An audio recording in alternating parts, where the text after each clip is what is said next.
Bismillahirrahmanirrahim. Today we are going to discuss spontaneous subdural hematoma in ungunates. Spontaneous कहते हैं अचानक को, sudden.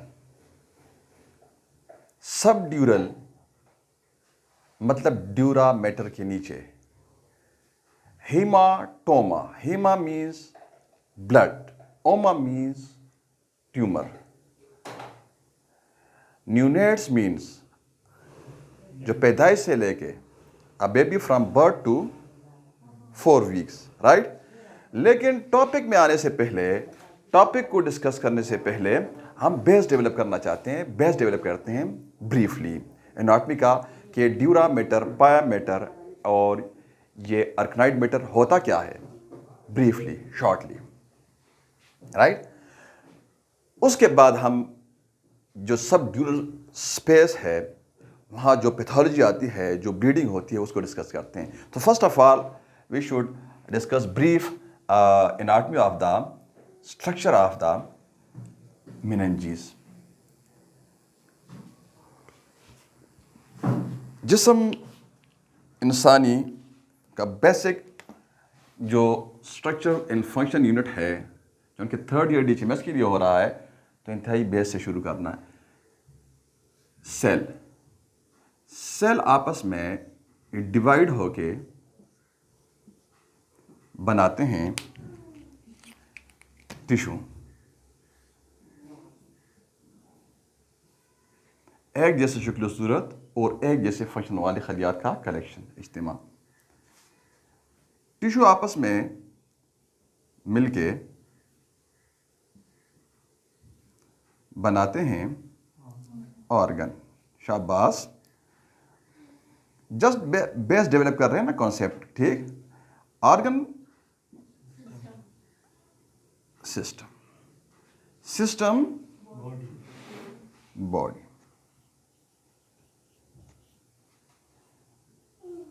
System की बात कर रहे हैं. 10-11 बड़े सिस्टम है बॉडी के अंदर, जिनमें एक नर्वस सिस्टम है, like respiratory system, like circulatory system, like reproductive system, like skeleton, like muscular system and so fourth.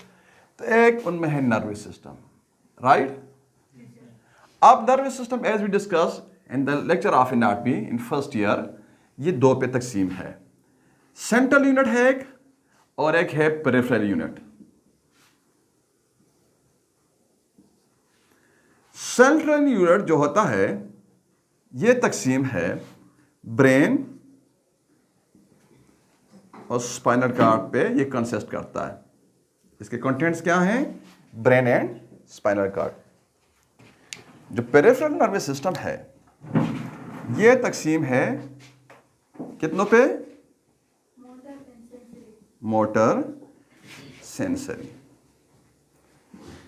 अब ये मोटर और सेंसरी, सेंसरी कितने पे तकसीम है, general and special.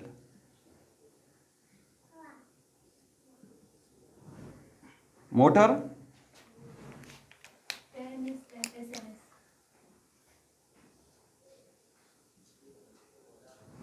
Somatic nervous system and autonomic nervous system. अच्छा, ANS further, yes. एक है वॉलंटरी, एक है इनवॉलंटरी.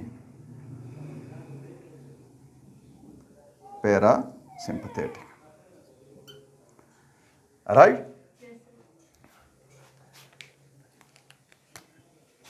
अपने पॉइंट पे आते हैं. यहां एक बात दूसरी वो रिकॉल करना जरूरी है ताकि हमारा कॉन्सेप्ट क्रिस्टल क्लियर हो.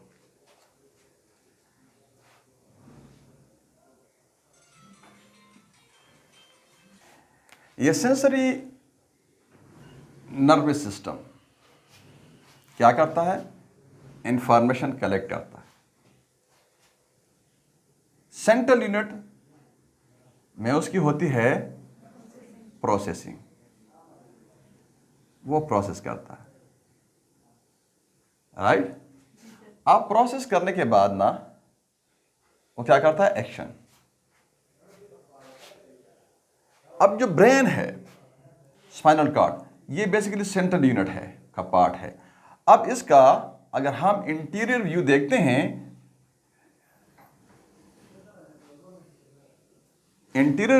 हैं, तो कुछ इस तरह होता है। अब ये जो इसका पार्ट होता है, ये वाला, ये कहलाता है वेंट्रिकल। अब ये इस वेंट्रिकल क्या, कौन सा वेंट्रिकल कहते हैं, ये वेंट्रिकल है लेटरल वेंट्रिकल। अब ये क्या है, थर्ड वेंट्रिकल। और फोर्थ वेंट्रिकल जो होता है, राइट, ये है फोर्थ वेंट्रिकल। ये पार्ट जो ब्रेन का है, ये वाला, ये कहलाता है cerebrum, which is the largest part of the brain. ये पार्ट ब्रेन का कहलाता है मिड ब्रेन।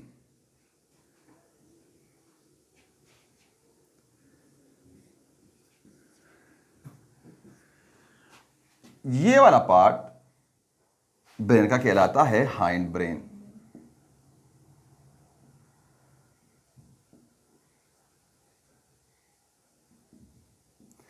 अब ये हाइंड ब्रेन फर्दर तकसीम है तीन पे, pons, varolii, medulla oblongata and cerebellum.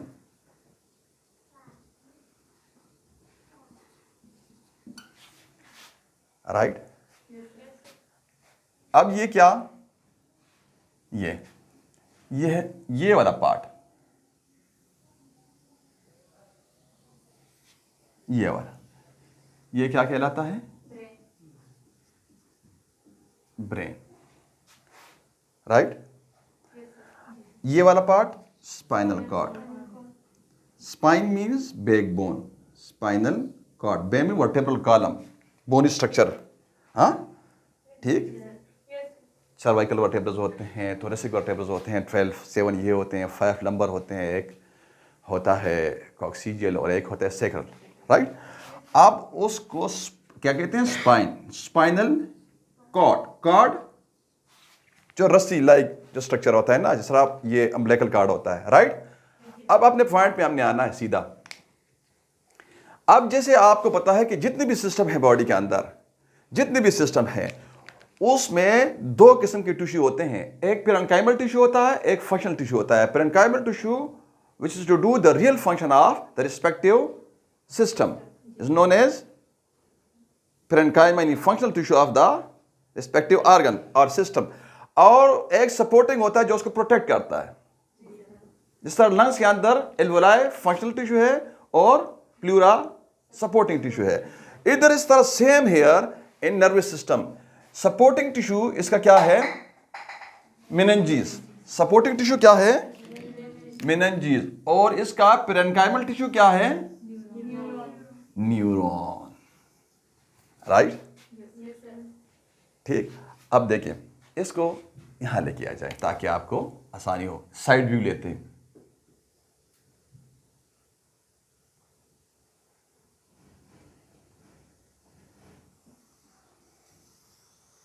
Just meninges को समझने के लिए, ये तो हम समझ गए हैं कि सपोर्टिंग टिश्यू मेनिंजेस कहलाता है। अब जो मेनिंजेस होता है ना, मेनिंजेस, इसका दूसरा नाम क्या है, मीनेक्स। क्या है, मीनेक्स। ये एक इन्वॉल्व है सेंट्रल नर्वस सिस्टम का, जो सेंट्रल नर्वस सिस्टम को, राइट, जो सेंट्रल नर्वस सिस्टम को इन्वॉल्व करता है, सराउंड करता है, प्रोटेक्ट करता है, राइट। अब ये सेंट्रल नर्वस सिस्टम का मतलब क्या है कि ये ब्रेन और स्पाइनल कॉर्ड को प्रोटेक्ट करता है, ठीक। सीएनएस को ये बैरूनी सदमात और इन्फेक्शन से बचाता है, राइट। अब ये कैसे बचाता है, जो हिफाजत करता है ना, इसके अंदर एक फ्लूइड सर्कुलेट करता है which is known as CSF, जो हमने प्रॉपर पढ़ा है प्रॉपरली हमने पढ़ा एनाटॉमी में, राइट, फर्स्ट ईयर BDHMS में। अब जो ये मेनिंजेस है इसके 3 कोर्स होते हैं, एक मोस्ट आउटर, एक इंटरमीडिएट और एक होता है द मोस्ट इनर। जो मोस्ट आउटर लेयर है वो कहलाता है ड्यूरामेटर, जो इंटरमीडिएट लेयर है वो कहलाता है अर्कनाइड, ड्यूरामेटर, अर्कनाइड मेटर, और उसके बाद जो मोस्ट इनर है वो पायामेटर कहलाता है। ठीक, राइट। अब देखें मेनिंजेस का एक लेयर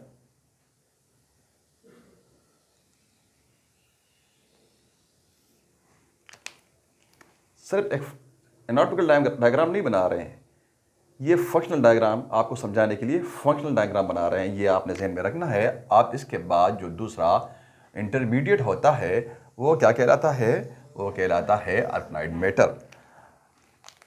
पॉइंट हमने ये समझना है सब ड्यूरल हीमाटोमा को।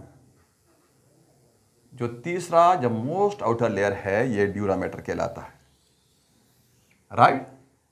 अब यहां पॉइंट सब का मतलब होता है बिलो। सब का मतलब क्या है, बिलो, राइट। जिस तरह फॉर एग्जांपल कहते हैं ये इंजेक्शन सबकुटेनियस लगता है, कुटेनियस मींस स्किन, सब मतलब नीचे यानी स्किन, बिलो द स्किन। सब लिंगुअल कहते हैं ये गोली आपने सब लिंगुअल रखनी है, जिस तरह वो गोलियां होती है ना एंजिसेड होते हैं वेसोडाइलेटर, बेसिकली वो क्या है, वेसोडाइलेटर। वेसल्स को, ब्लड वेसल्स को वो डायलेट करती है जब उनमें आर्टेरियोस्क्लेरोसिस आता है, जब एथिरोमा बनता है वहाँ प्लेग बनते हैं, ठीक। तो इस्कीमिया होता है ना मायोकार्डियम को, तो उसको डायलेट करने वाली दवाई है एंजिसेड, नाइट्रोग्लिसरीन। अब वो सब लिंगुअल यानी लिंगवा मतलब लांग, सब मतलब नीचे, सब आ गई समझ।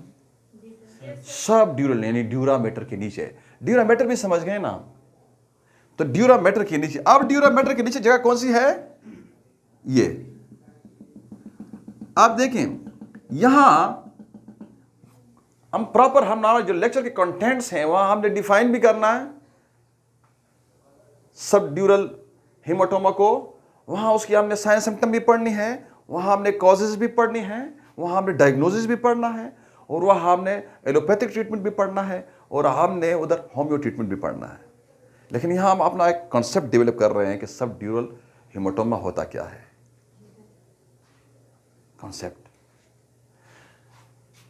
अब ये है ड्यूरामेटर, क्या है, ड्यूरामेटर। अब ड्यूरामेटर से नीचे यानी सब ड्यूरल, ये है सब ड्यूरल स्पेस, क्या कहलाता है, subdural space. Am I clear. अब ये इसके बाद ये वाला लेयर कौन सा लेयर है, आर्कनाइड मैटर, ARCH लिख देते हैं। आप इसके नीचे क्या कहलाएगा, सबआर्कनाइड, क्या कहलाएगा, सबआर्कनाइड, यानी सब मतलब बिलो, आर्कनाइड मतलब intermediate layer of the meninges, which is supporting tissue of the nervous central nervous system। सब आर्कनाइड स्पेस हमारे पास आता है ये राइट, यहां लिख देते हैं सब आर्कनाइड स्पेस SS, यहां लिख देते हैं सब ड्यूरल स्पेस SDS। अब जब यहां ब्लीडिंग होती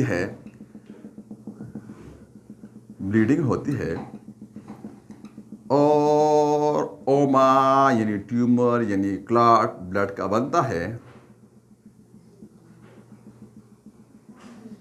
राइट, क्लॉट बनता है, this is what we call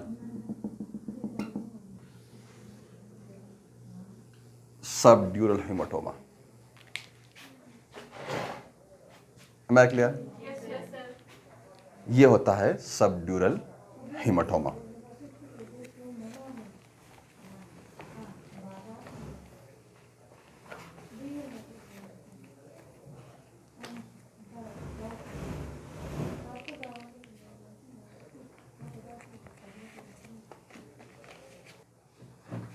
Subdural hematoma, a subdural hemorrhage, यानी below the dura mater, bleeding below the dura mater.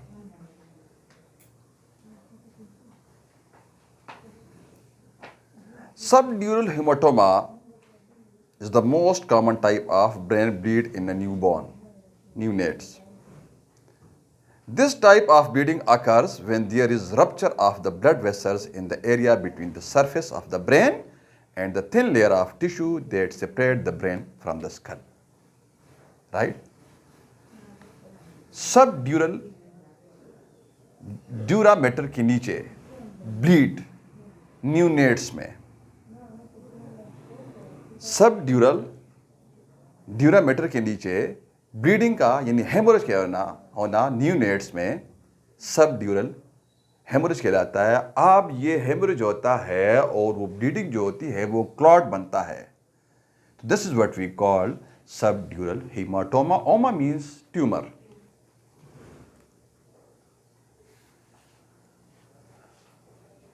Sign symptom हमारे पास इसकी क्या आएंगी, क्लिनिकल इसकी प्रेजेंटेशन क्या होगी। क्लिनिकली हम कैसे रिकॉग्नाइज करेंगे कि हम इस बेसिस पे वर्कअप करें कि हमारा ये शक पड़े, हमारे पास पिक्चर ये आए और हम फर्दर डायग्नोसिस के लिए जाएं, like CT scan, MRI brain. तो वो कौन से इंडिकेशंस हैं जो हमें गाइड करती हैं सीटी स्कैन्स की तरफ, एमआरआई की तरफ, वो कौन सी साइन सिम्टम हैं, वो क्या प्रेजेंटेशन है क्लिनिकल इन्फेंट्स का। बच्चे हमारे पास आते हैं, उनको अक्सर स्पीच का प्रॉब्लम होता है, उनमें न्यूरोलॉजिकल सिम्टम्स होती हैं, उनका स्पीच का प्रॉब्लम में अक्सर स्लर्ड स्पीच होता है, या बाज़ बच्चे बोल नहीं सकते, बाज़ को देखने में मसाइल, बाकी सुनने में मसाइल, चूँकि उनका जो अगर ब्रेन का जो भी एरिया अगर हीमोटोमा ने जो एरिया घेरा होता है, सिम्टम डिपेंड करती हैं उस पर। सेरेब्रम को डिवाइड करते हैं जो बाउंड्रीज होती हैं उसके अंदर, लेटरल सल्कस, सेंट्रल सर्कस और ऑक्सीपिटो पैराइटल सल्कस, ठीक। तो उसको तकसीम करती हैं फोर ब्रेन में, फ्रंटल लोब में, पैराइटल लोब में, ऑक्सीपिटल और टेम्पोरल लोब में। अब उन लोब में एरियाज होती हैं, विजन के लिए अपनी होती हैं, और ऑल्फैक्शन के लिए अपनी होती हैं, हियरिंग के लिए अपनी होती हैं, आप स्पीकिंग यानी बोलने के लिए अलग होती हैं। अब ये डिपेंड करता है ना कि ये जो हेमोरेज है इसकी वजह से जो ये क्लॉट बना है ब्रेन का, ये तो होता है सब ड्यूरल स्पेस में। अब अंदर जो ब्रेन डैमेज हुआ है कि नहीं, जो ब्रेन है सिफला, वो डैमेज हुआ कि नहीं। अगर अब वहाँ डैमेज नहीं है ब्रेन के अंदर तो अलग सिम्टम्स आएंगी। अब अगर ना ये जो डैमेज है ये एक्सटेंड कर गया ना ब्रेन तक, तो फिर ये डिपेंड करेगा। अब अगर ये सब ड्यूरल स्पेस तक ही महदूद रहता है, इधर तक महदूद रहता है, तो इसकी सिम्टम्स अलग होंगी। राइट, ये बात आपने जहन में रखनी है। पर्सनालिटी चेंजेस होती हैं इसमें।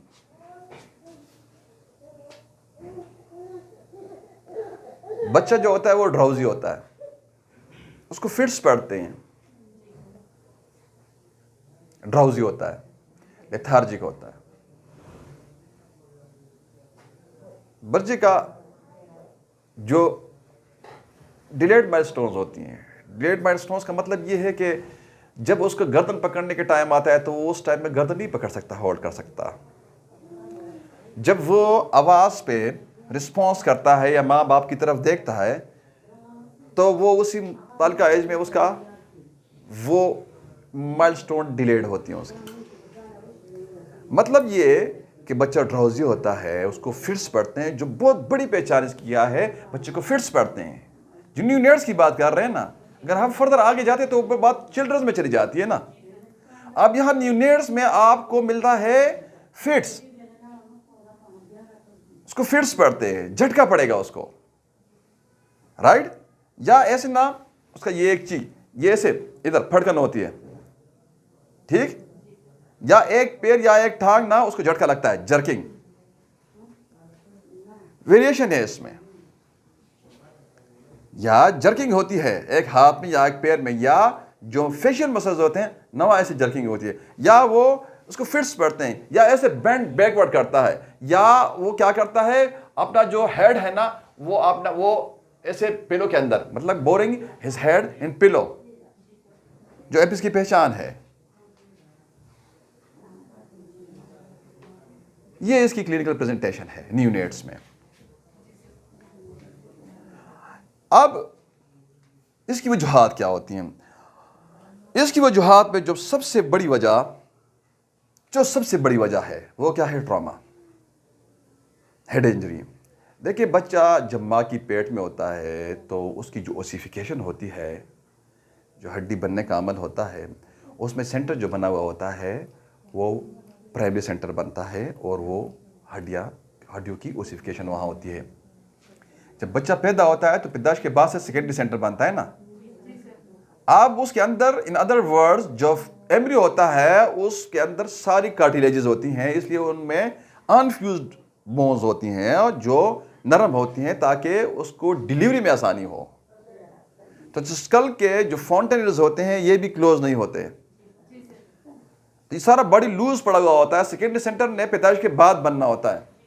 अब इस दौरान उसका ब्रेन मोर प्रोन होता है क्योंकि उसका स्कल जो होता है, जो उसका केविटी होता है, जो स्कल केविटी है, स्कल केविटी जो होती है आप वो मजबूत नहीं होती ताकि वो उसके प्रॉपर हिफाजत कर सके। तो प्रॉपर हिफाजत करने के काबिल नहीं होती उसका स्कल बोन्स, वो भी कमजोर होते हैं। तो उसको ट्रॉमा का यानी हेड इंजरी का बहुत ही ज्यादा चांसेस होते हैं। अब होता क्या है? Trauma is the common most cause of SDH. SDH stands for what? Subdural haemorrhage, right? Trauma is the commonest cause of SDH in infancy. Subdural collection of blood, right? Effusion, पानी पड़ना, सब में हाइड्रोसेप्सिस हमने किया ना discuss. Effusion, empyemas, pus in the cavity of the pleura, pus in the cavity of the pleura. Pleura जानते हैं? Plural space.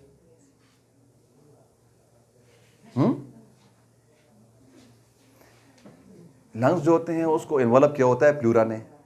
Pleura एक पेराइटल होता है, एक विसरल होता है। विसरल अंदरूनी होता है, पेराइटल बैरूनी होता है। दरमियान में जो स्पेस होता है वो क्या कहलाता है? प्लूरल स्पेस कहलाता है। उसके दौरान उसके अंदर जो होता है एक फ्लूइड सर्कुलेट करता है। अब जब वहाँ पी पड़ता है, पस पड़ता है, यानी कलेक्शन ऑफ पस होता है उस केविटी के अंदर, this is what we call empyema. Am I clear?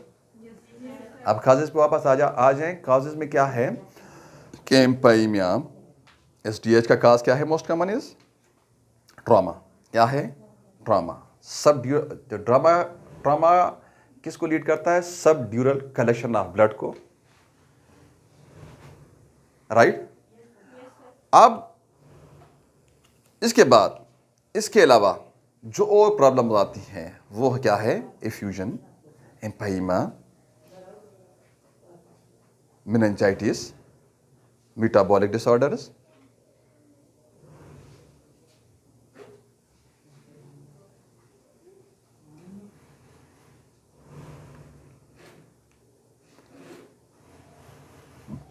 अब इसकी अक्सर औकात हम जब देखते हैं ना, फॉरसेप्स डिलीवरी होती है इंस्ट्रूमेंटल। जब अक्सर औकात जब लेबर पेन शुरू होते हैं तो बास का दौरान यह बहुत लंबा हो जाता है, यानी 18-20 घंटे से भी ऊपर चला जाता है। अब उस दौरान होता क्या है कि जो लेबर पेन होती हैं, ये आपको पता है कि एब्डोमिनल मसल्स और पेल्विक फ्लोर मसल्स जो होते हैं उसकी कंट्रक्शन और रिलैक्सेशन की वजह से यूट्रस कंट्रैक्ट होता है। अब जब ये ड्यूरेशन होता है प्रोलॉन्ग, तो औरत का जो पेल्विक फ्लोर मसल्स होते हैं और जो एब्डोमिनल मसल्स होते हैं वो थक जाते हैं। जब वो थक जाते हैं वो जोर नहीं लगा सकती, तो बच्चा डिलीवर नहीं हो रहा होता। उस दौरान जो होती है इंटरवेंशन करती है ना ये ऑब्स्टेट्रिशियन, और वो बच्चे के सर के ऊपर फॉर्सेप लगा के ना बच्चे को ऐसे खींचती है बाहर। अब उस दौरान उससे थोड़ा सा मतलब उस दौरान बच्चे को हेड इंजरी के चांसेस होते हैं, वो हाई रिस्क पे होता है हेड इंजरी का। अक्सर औकात उस दौरान ना फॉर्सेप डिलीवरी के दौरान बच्चे के सर को, हेड को इंजरी हो जाती है, जिसकी वजह से मेनिंजेस हो जाता है जख्मी।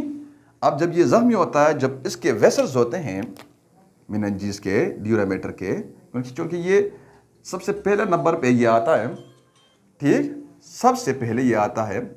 अब इसको ट्रामा होता है तो इसके अंदर जो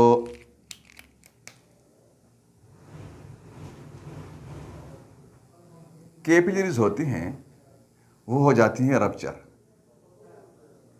कैपिलरीज रप्चर हो जाती हैं। अब उसके नतीजे में यहाँ ब्लीडिंग होती है और हीमाटोमा बनता है।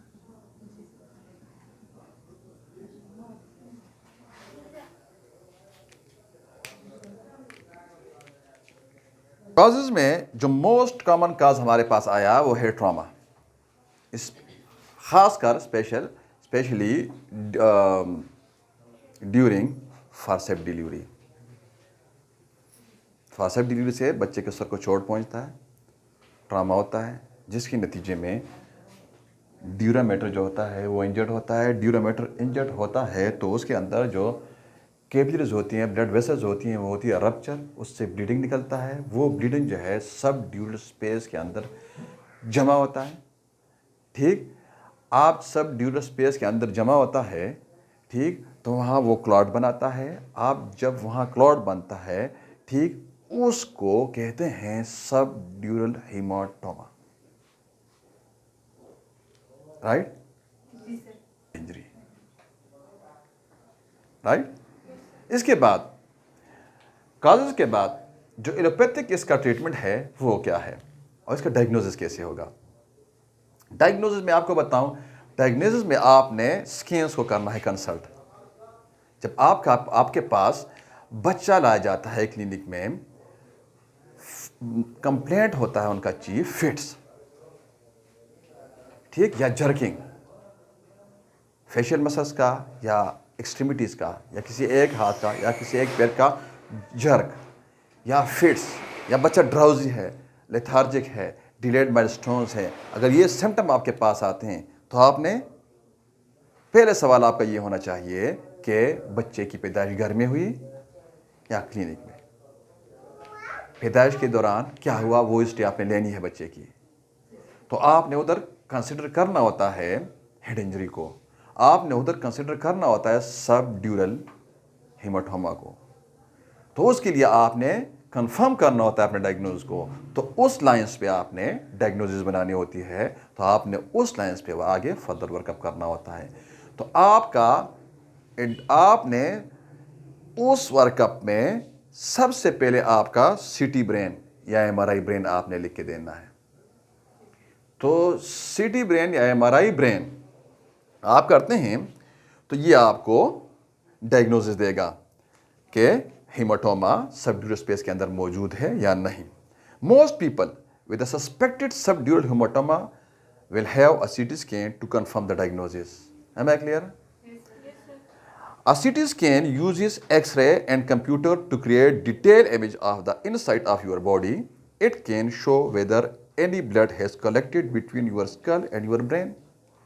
Am I clear? Yes. Any question up to this? No question. Allopathic treatment ये बेसिकली है सर्जिकल केस। सर्जिकल में ये है न्यूरोसर्जिकल सर्जरी। न्यूरोसर्जन जो है वो इसका सर्जरी करेगा। यहाँ मैं आपको एक पॉइंट बताना ज़रूरी समझता हूँ, वो ये है कि देखें हर सिस्टम पे दो डॉक्टर हैं, एक फिजिशियन और एक सर्जन, ठीक। जिस तरह एक होता है कार्डियोलॉजिस्ट, एक होता है कार्डिक सर्जन। एक गोली पे इलाज करता है, एक चाकू पे इलाज करता है। इस तरह नर्वस सिस्टम पे भी दो डॉक्टर्स हैं, एक न्यूरोसर्जन, एक न्यूरोफिजिशियन। न्यूरोफिजिशियन गोली से इलाज करता है affection of the nervous system, जबकि जो न्यूरोसर्जन होता है वो चाकू से इलाज करता है। Am I clear? तो अब सबसे पहले आपने ये आइडेंटिफाई, ये रिकॉग्नाइज करना है कि ये केस किस एंटिटी का है। अब इस एंटिटी में ये सर्जिकल है या मेडिकल है, ठीक? तो जो हीमोटोमा होता है सब ड्यूरल, ये न्यूरोसर्जिकल केस है। Am I clear? न्यूरोसर्जिकल। तो न्यूरोसर्जन है, इसका क्या करता है, वो ऑपरेशन करता है। अब उस ऑपरेशन का एक ख़ास नाम है, ठीक है जी, उसको कहते हैं क्रेनियोटोमी। क्रेनियोटोमी, टोमी हमेशा ऑपरेशन के लिए आता है। हिस्टेक्टोमी, हिस्ट्रो यूट्रस, हाँ, लेप्रोटोमी, टोमी हमेशा ऑपरेशन के लिए इस्तेमाल होगा, ठीक? अब देख क्रेनियोटोमी, क्या? क्रेनियम टोमी, क्रेनियम का ऑपरेशन। Am I clear? इसमें होता क्या है, craniotomy is the main treatment of subdural hematomas that develop soon after severe head injury as we discussed. Am I clear? Yes, sir. ये allopathic इसका protocol है। Homeo treatment क्या होगा हमारे पास इसका? होम्यो ट्रीटमेंट में इसका जो मेन दवाई है हमारी प्रैक्टिस में वो है अर्निका।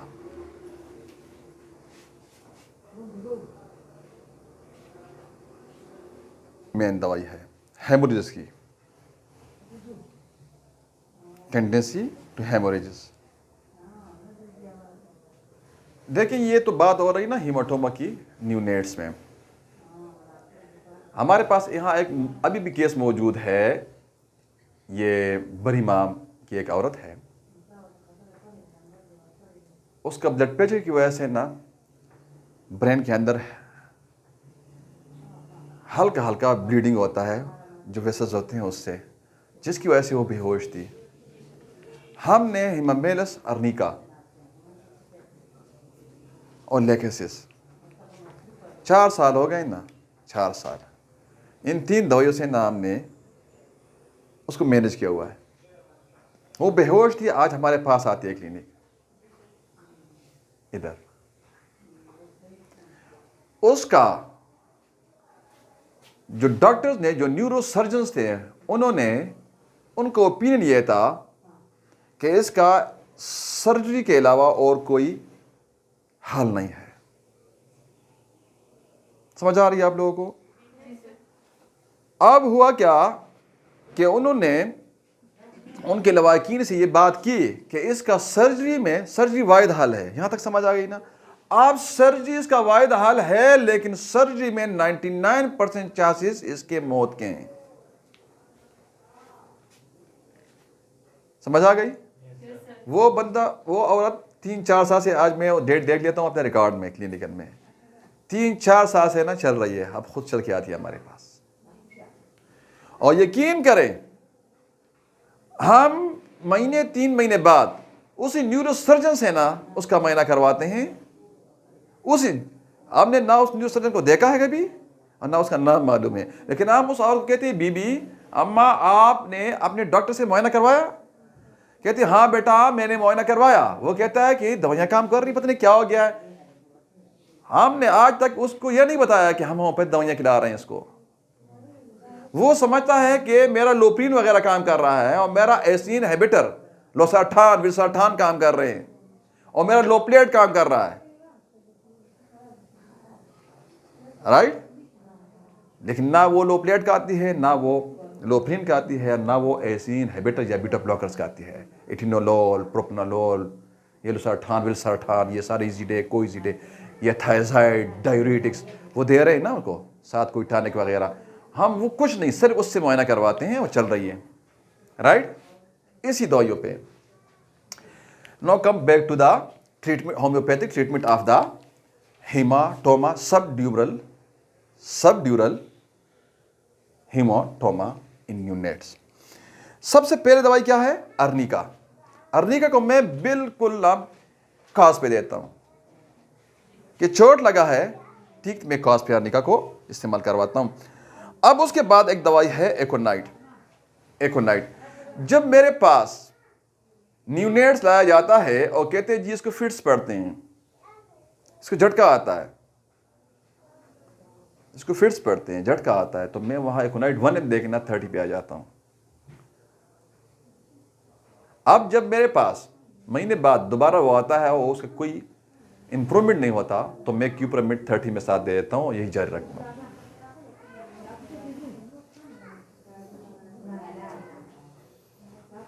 में अगर आप अलामत देखें तो इसका जो पिक्यूलियर सिम्टम हमें मिलता है, बच्चा ना अपने सर को ऐसे शेक करता है,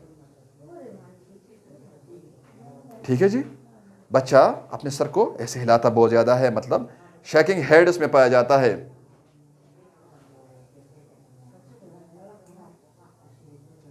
डिलीरियम इसमें पाया जाता है, लेकिन चूंकि न्यूनेट होता है ना, तो हम सिर्फ शेकिंग हेड को देखते हैं। और मैं तो देखता हूं, मैं तो क्लिनिकली दे देता हूं एकोनाइट।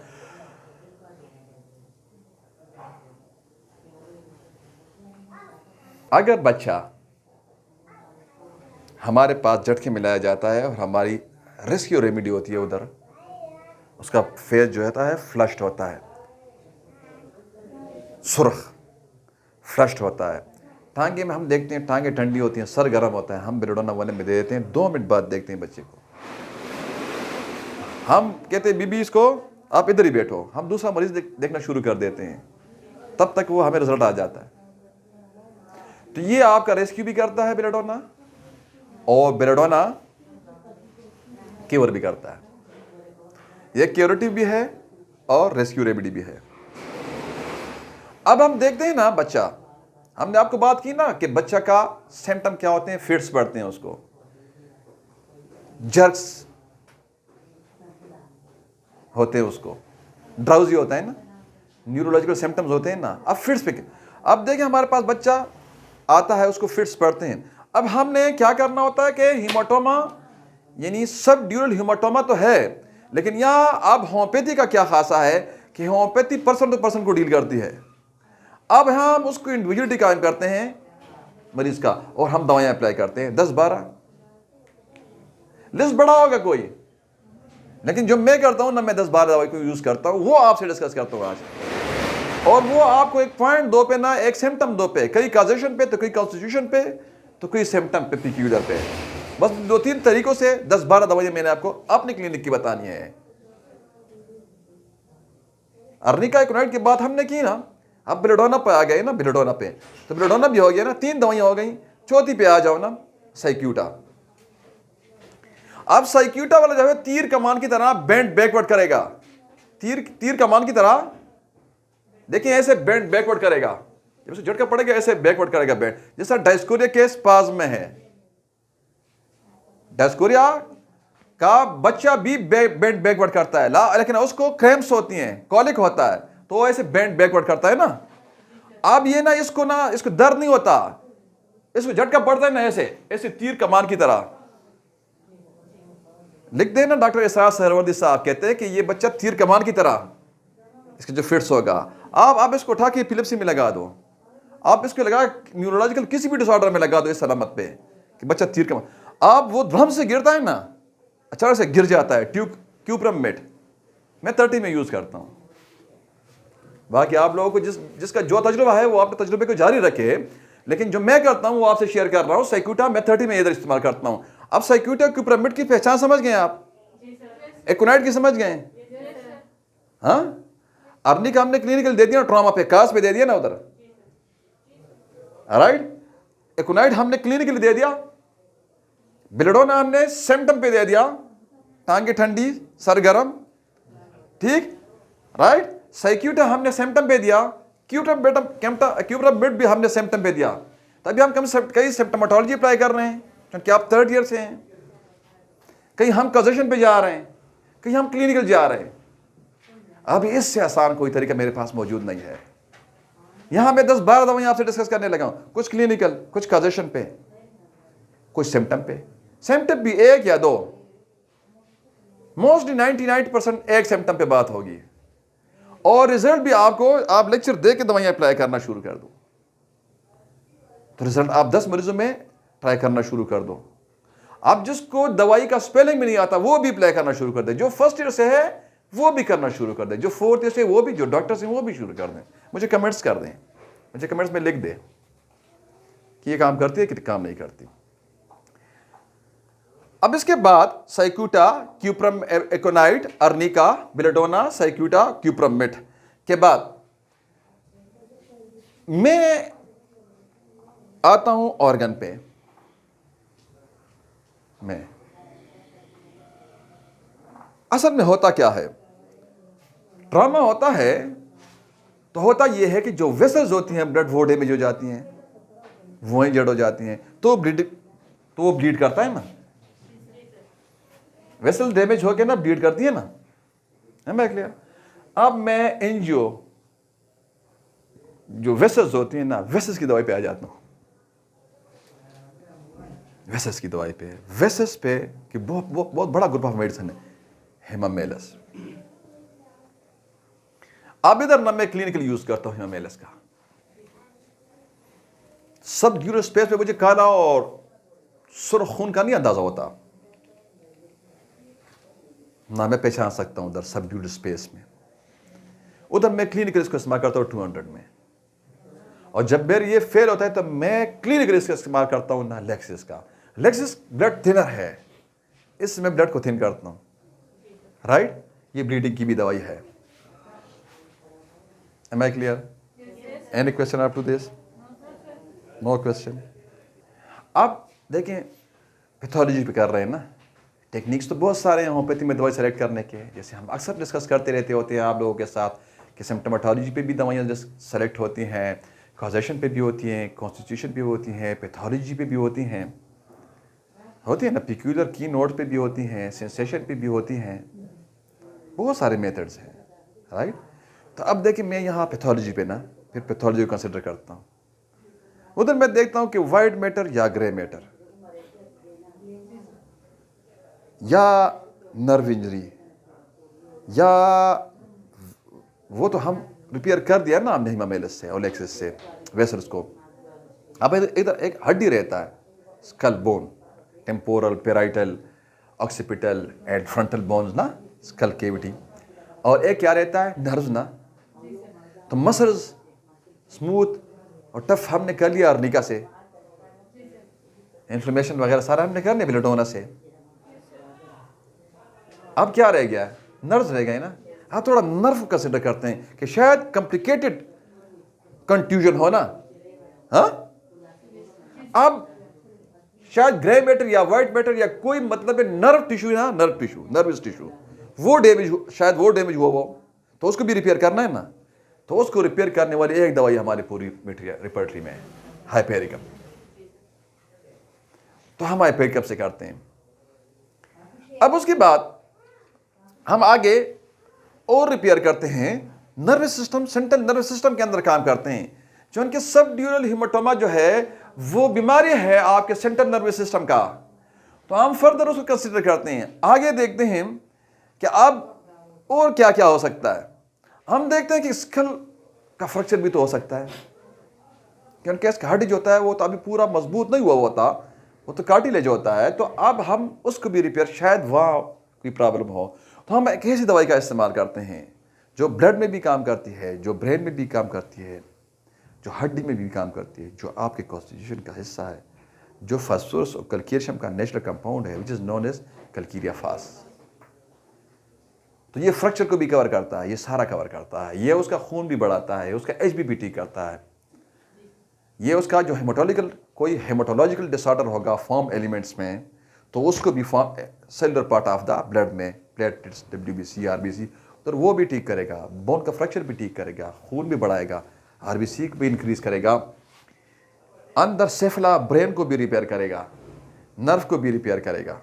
तो हम कैल्केरिया फास का इस्तेमाल करते हैं उधर, उसके मसल्स को भी ठीक करेगा, हम उधर कैल्केरिया फास। अब हमें कंफर्म फ्रैक्चर मिलता है ना एक्सरे से कि उधर फ्रैक्चर है और बच्चा बेहोश है, तो फिर हम हर्निका, रिस्टॉक्स, रूटा 1M 1M में देखें ना, ऐसे सिम्फाइटम 1M में देते हैं, चौथी खुराक हमारी होती है। फिर हम सिम्फाइटम 200 TDS और अर्निक ये कैल्केरिया फास 200 TDS हम देते हैं अगर कंफर्म फ्रैक्चर है तो स्कल केविटी का। हड्डी भी हो गया ना, मतलब ये कि सब ड्यूरल हीमेटोमा तो है, मतलब उसको अगर उसको ट्रॉमा हुआ है तो ट्रॉमा अगर हड्डी को भी डैमेज हो गई है तो आपने हड्डी को भी तो रिपेयर करना है ना, और अगर नर्व डैमेज हो गया है तो आपने नर्व को भी रिपेयर करना होता है ना।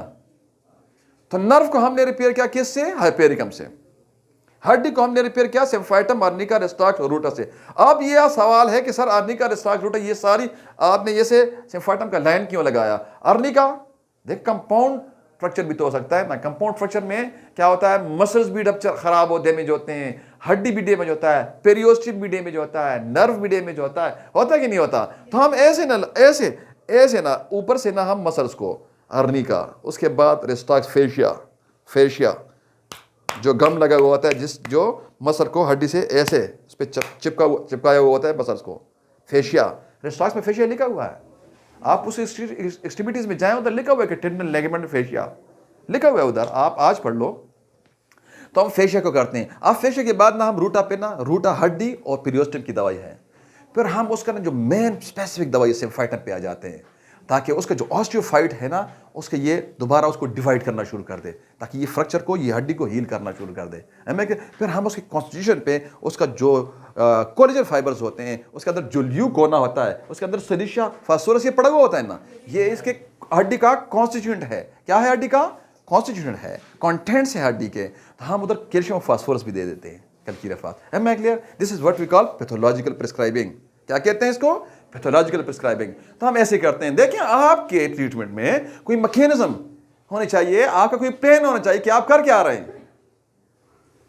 ठीक है जी? ह्यूमंस में, इंसान में, स्पेशली इन्फेंट्स में आपने तुक्के नहीं लगाने। और ये जो है ना, ये लाइफ थ्रेटनिंग केस है।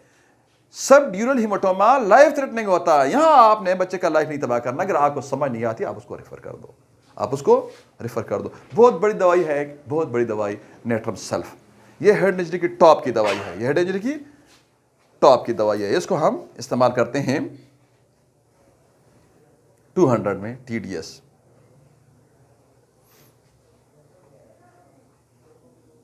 नेट्रम सल्फ को का मीडिका देखें तो उसमें लिखा हुआ है नेट्रम सल्फ में कि ill effects of falls and injury to the head. आप नेट्रम सल्फ उठाएं, उसको देखें, उसका मीडिका देखें, उसमें लिखा हुआ है कि ill effects of fall and injuries to the head and mental troubles arising therefrom. Am I clear? इसी सेंटेंस को उठा के ना हमने कंफर्म किया, बारहा हमने कंफर्म किया। नेट्रम सल्फ को हम बिल्कुल ना ब्लाइंडली, बगैर सिम्टम के हेड इंजरी में इस्तेमाल करते हैं। 200 में बगैर सिम्टम के हम नेट्रम सल्फ को इस्तेमाल करते हैं। क्लिनिकल यूज आ गया आपको नेट्रम सल्फ का समझ? अब अगर बच्चा, ड्राउजीनेस की हमने बात की, प्रेजेंटेशन की, ड्राउजीनेस की हमने बात की। अब अगर बच्चा ड्राउजी है लेकिन स्टूपर एक्सट्रीम उसका, उसमें मतलब बच्चा बिल्कुल बेहोश है, अनकॉन्शियस है,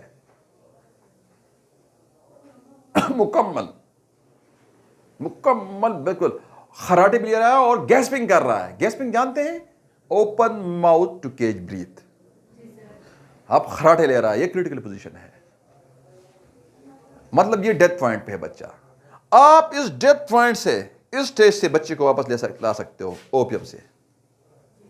उधर हम ओपियम 1M का नहीं तो CM का इस्तेमाल करते हैं, राइट? इसका बच्चा मुकम्मल ऐसे बेहोश होगा ना, मुकम्मल सीवियर, खराटे भी लेगा, गैस्पिंग भी करेगा। गैस्पिंग तो आ गई समझना आप लोगों को, तो गैस्पिंग भी करेगा, खराटे भी लेगा, मुकम्मल बेहोश होगा। तो आप इधर ना आपने हीमाटोमा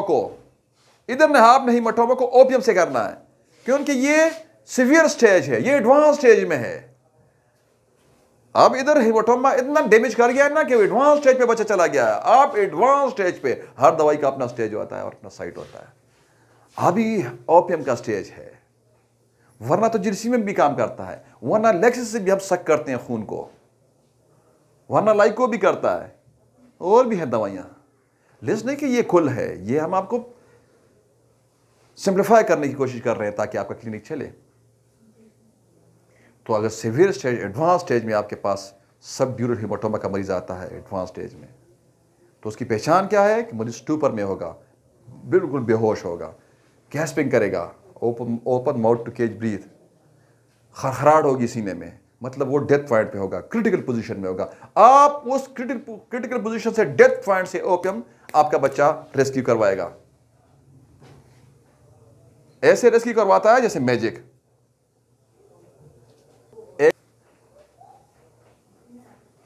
अगर आपकी ये दवाइयां फेल होती हैं तो बहुत यूजफुल दवाई है आपका कालो आयोडाइड। इसका जो क्रेनियम होता है swells up.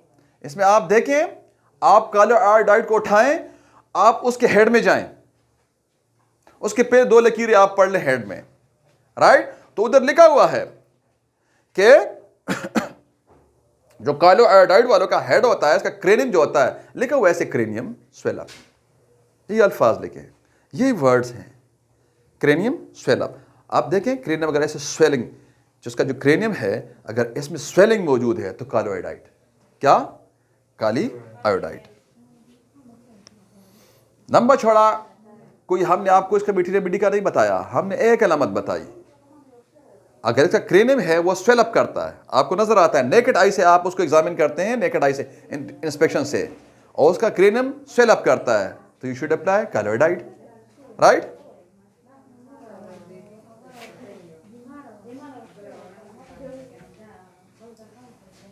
Sulphuricum acidicum, sulphuricum एसिडिकम।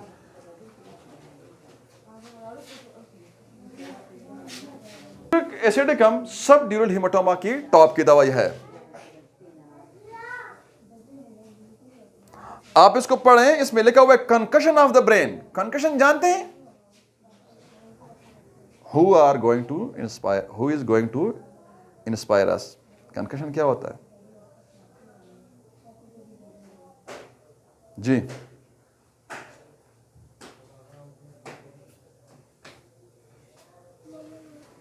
Injury to brain, injury